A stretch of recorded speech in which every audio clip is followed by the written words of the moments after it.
Allora, la mia italiana è un po' speciale. Sono nato a Parigi, qualche tempo dopo papà e mamma non sapevano che fare, ma hanno inviato in Montagna, che mamma era di qua.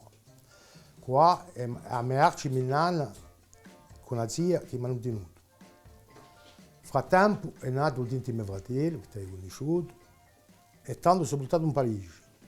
Da Parigi ci hanno inviato in Corsica.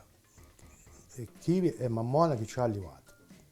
Abbiamo passato una sedellina bellissima, con un po' quella da via, ci ha arrivato come la buria, ma ci ha arrivato con tutte le nostre parole, tutte le nostre, tutto ciò che ci vuole.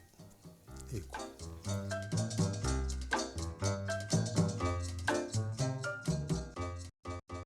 No, è più bella, è stata a mia sedellina in paese e a mia gioventù fino a 92 qua. E mio fratello ha scelto di partire più presto. E dopo, con le mie figliole, con la mia compagna che tengo caro, che quantunque ha avuto una compagna al nord.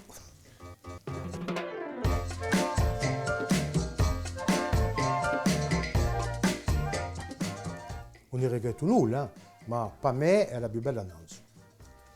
Ti dico sì, boh, è bella anche va, certi affari so bene, non posso mica dire che è tutto goffo, sarebbe scimità, ma la Corsica dinanzi è la più bella. C'è la più amicizia, c'è la più l'amore, sa gente, sa amicizia, sa aiuto che c'era tra la gente, non c'è più, perché non c'è più che gelosia e scimutiene, cioè dire cose che so. E questa manca.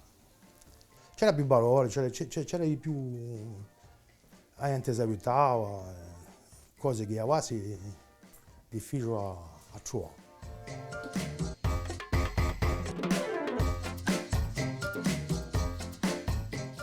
Bisogna fare con il righetto mica ed andare a lavare i panni a morga.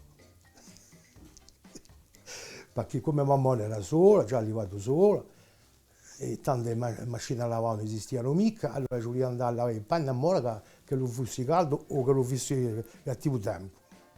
Dunque, un solo affare che hanno pensato che è l'uomo è la macchina a lavare.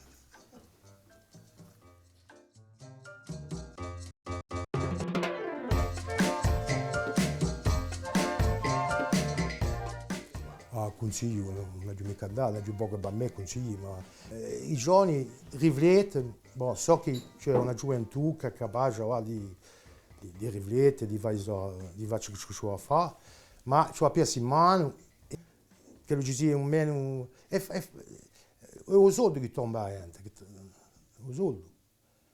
È più facile andare a vendere un ramo di cocaina che andare a fare una zappata allo gioso, sicuro? Si usura meno.